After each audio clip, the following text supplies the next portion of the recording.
비는 추적추적 도쿄의 밤거리를 적시고 있었다. 편의점 야간 아르바이트를 막 끝낸 켄지는 낡은 자전거 페달을 힘겹게 밟았다. 동남아시아계 혼혈 특유의 까무잡잡한 피부와 깊은 눈매, 비에 젖어 더욱 곱슬거리는 머리카락이 가로등 불빛 아래 드러났다.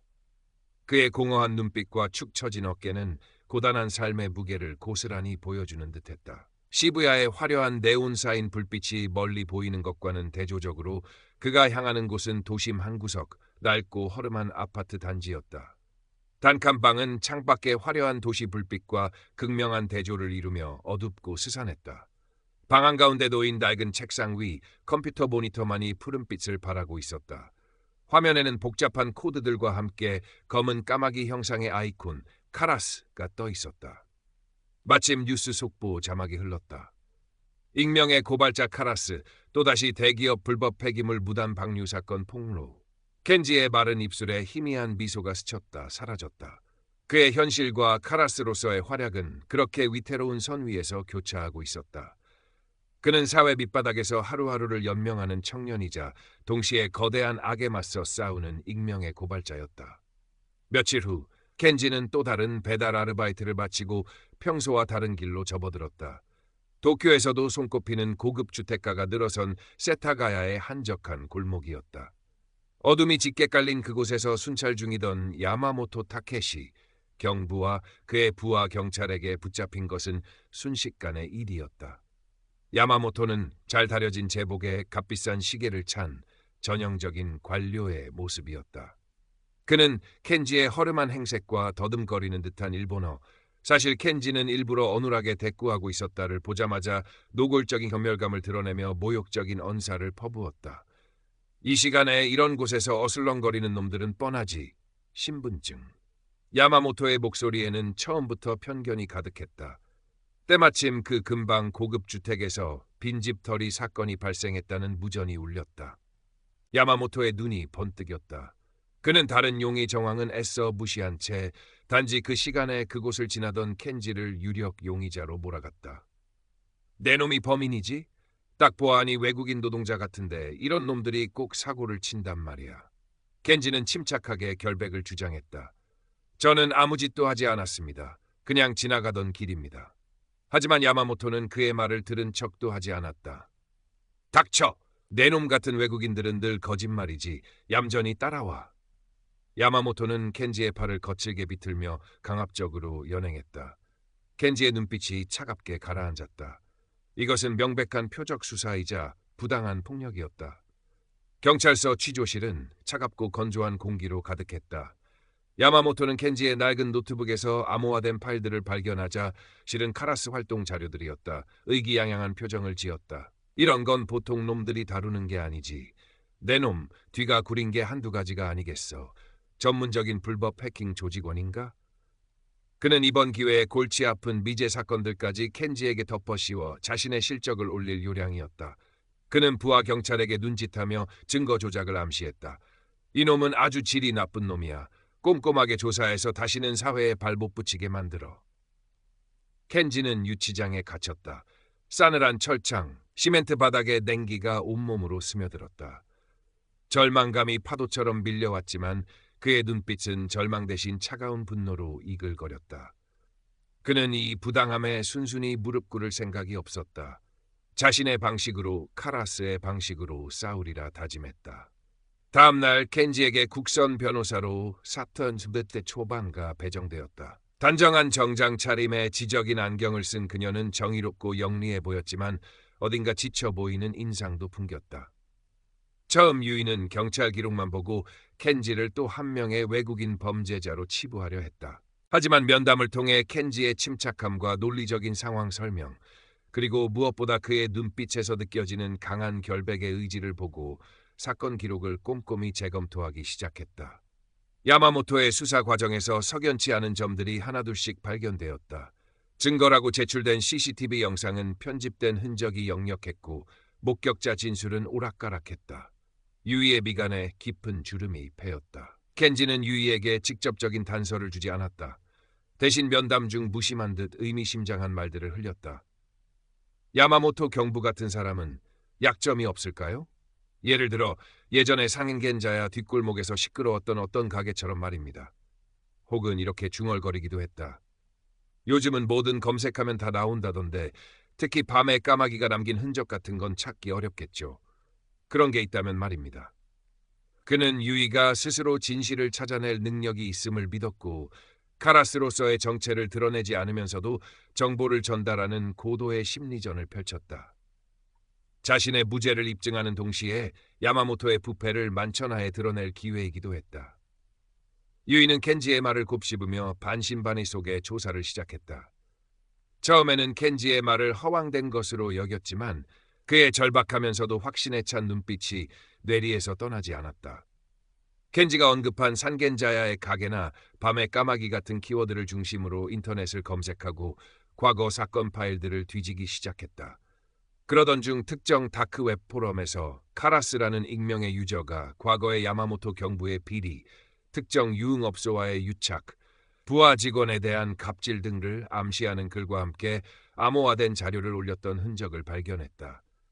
파일은 강력한 암호로 잠겨 있었지만 켄지가 흘렸던 또 다른 힌트. 그의 어머니가 좋아했던 오래된 노래 제목을 조합하자 거짓말처럼 암호가 풀렸다. 파일 안에는 야마모토의 비리를 입증하는 구체적인 정황 증거들과 익명의 내부 고발로 보이는 문서들이 담겨 있었다.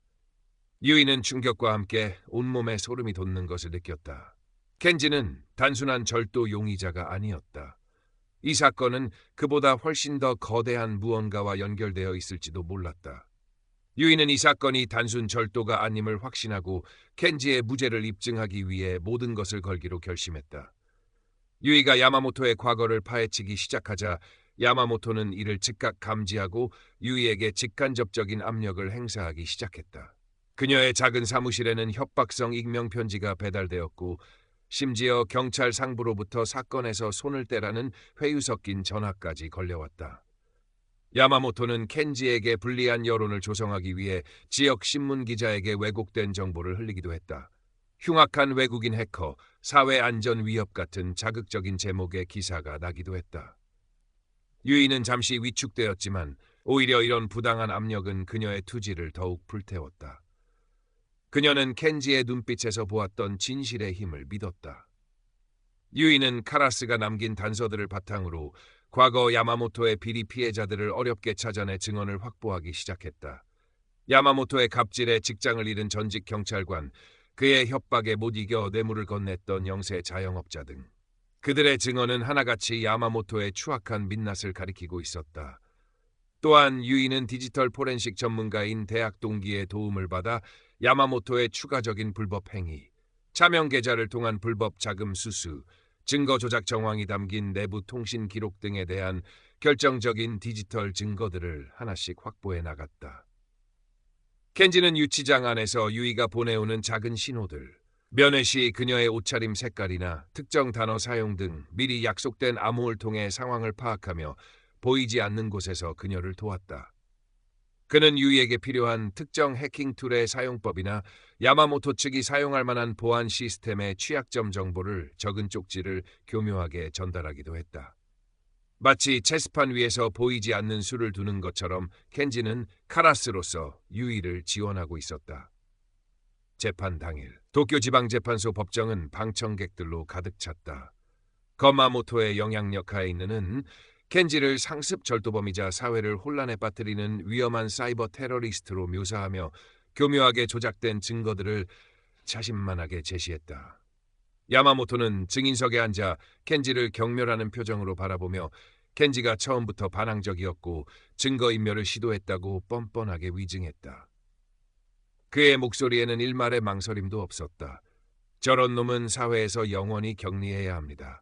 법의 엄중함을 보여주십시오. 사토 유이 변호사는 침착했지만 날카로운 눈빛으로 야마모토를 응시했다. 그녀는 검찰 측이 제시한 증거들의 허점과 모순을 조목조목 지적하기 시작했다. 켄지의 알리바이를 명확히 증명하는 제3의 CCTV 영상, 통신기록 분석 자료, 그리고 켄지의 노트북에서 발견되었다는 불법 해킹 프로그램이 사실은 공개된 보안 테스트용 프로그램이라는 전문가 감정서까지.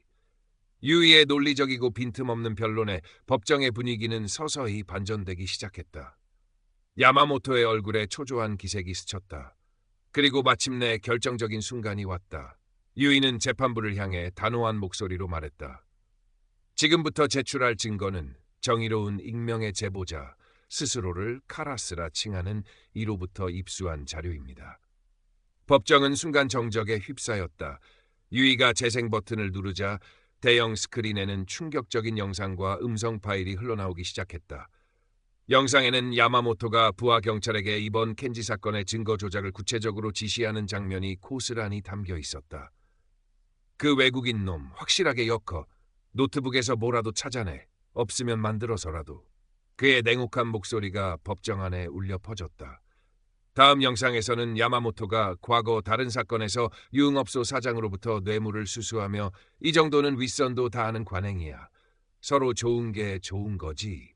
라고 말하는 장면이 이어졌다. 심지어 이번 절도 사건의 진범으로 보이는 다른 인물과 은밀히 접촉하며 무언가를 주고받는 듯한 장면까지 포착되어 있었다. 음성 파일에는 그의 추악한 사생활과 권력 남용을 입증하는 대화들이 생생하게 녹음되어 있었다. 부하 직원에 대한 폭언, 특정 기업에 대한 수사 무마 청탁, 심지어 경쟁 관계에 있는 동료 경찰을 음해하려는 모의까지. 법정은 엄청난 충격과 경악으로 술렁였다. 방청석에서는 탄식과 분노의 목소리가 터져나왔다. 야마모토는 얼굴이 하얗게 질린 채 자리에서 벌떡 일어나 조작이다, 음모다, 저건 다 거짓이야 라고 절규했지만 증거의 명확성과 유이의 냉철한 설명 앞에 속수무책으로 무너져 내렸다. 그의 오만했던 가면은 산산조각이 났다. 야마모토의 추악한 실체가 만천하에 드러나자 사건 초기 켄지를 함께 체포했던 젊은 부하 경찰이 떨리는 목소리로 증인석으로 걸어 나왔다.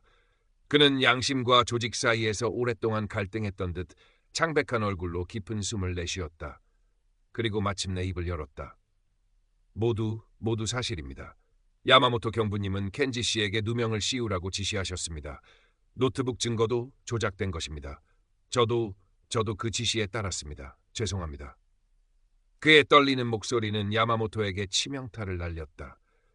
법정은 다시 한번 술렁였고 야마모토는 그대로 주저앉고 말았다. 모든 것이 명백해진 순간 켄지는 피고인석에서 조용히 일어섰다. 그는 야마모토를 똑바로 응시하며 말했다. 그의 목소리는 낮았지만 법정 전체를 울릴 만큼 단호했다. 야마모토 씨, 당신이 그토록 멸시했던 어둠 속에도 눈은 있고 귀는 있습니다. 당신이 짓밟은 진실은 당신이 모르는 방식으로 반드시 당신을 심판할 겁니다. 그는 잠시 숨을 골랐다가 더욱 차가운 목소리로 덧붙였다. 기억하십시오. 까마귀는 언제나 당신을 지켜보고 있다는 것을. 켄지는 자신이 카라스임을 직접적으로 드러내진 않았지만 그의 말은 그 누구도 부정할 수 없는 강력한 암시를 담고 있었다. 야마모토는 공포에 질린 눈으로 켄지를 바라볼 뿐 아무 말도 하지 못했다. 며칠 후 켄지는 모든 혐의에 대해 무죄 판결을 받고 석방되었다. 야마모토는 법정에서 즉시 체포되었고 그의 추가 비리에 대한 대대적인 수사가 시작되었다. 경찰 조직 전체가 발칵 뒤집혔고 그의 배후에 있던 더 큰 세력에 대한 의혹까지 제기되었다. 언론은 연일 얼굴 없는 고발자 카라스의 활약과 경찰 조직의 구조적 부패를 대서특필하며 사회적으로 큰 파장을 일으켰다. 카라스는 순식간에 사회 부조리에 맞서는 영웅으로 떠올랐지만 그의 정체는 여전히 베일에 쌓여 있었다. 켄지는 며칠 후 다시 허름한 아파트로 돌아왔다. 방 안은 여전히 어둡고 비좁았지만 이전과는 다른 단단함이 그의 눈빛에 서려 있었다. 그는 더 이상 세상의 편견에 위축되거나 절망하지 않았다. 사토 유이 변호사가 그를 찾아왔다. 그녀는 진심으로 축하의 말을 건네며 앞으로도 카라스와 같은 익명의 제보자들과 연대하여 힘없는 약자들을 위해 싸울 것이라고 말했다. 그녀의 눈빛은 처음 만났을 때보다 훨씬 더 강렬하게 빛나고 있었다. 켄지는 말없이 고개를 끄덕이며 희미하게 미소 지었다. 그 미소에는 감사와 함께 앞으로 함께할 싸움에 대한 동지애가 담겨 있었다. 그날 밤 켄지의 방. 컴퓨터 모니터에는 야마모토의 배후로 의심되는 더 거대한 부패 정치인의 이름과 관련 정보들이 복잡하게 얽힌 마인드맵처럼 펼쳐져 있었다. 카라스의 검은 까마귀 아이콘이 화면 중앙에서 조용히 빛나고 있었다. 그의 손가락이 빠르게 키보드 위를 움직였다. 켄지는 창밖의 어두운 도쿄 밤거리를 응시했다. 그의 책상 위에는 낡은 자전거 열쇠 대신 중고 스쿠터 열쇠가 놓여 있었다. 그의 싸움은 아직 끝나지 않았다. 아니, 어쩌면 이제부터가 진짜 시작일지도 몰랐다. 그는 더 멀리, 더 깊숙이 사회의 가장 어두운 곳까지 나아갈 준비가 되어 있었다. 밤의 장막 뒤에 숨어 진실을 파헤치는 까마귀 카라스의 비상은 이제 막 시작된 것이다.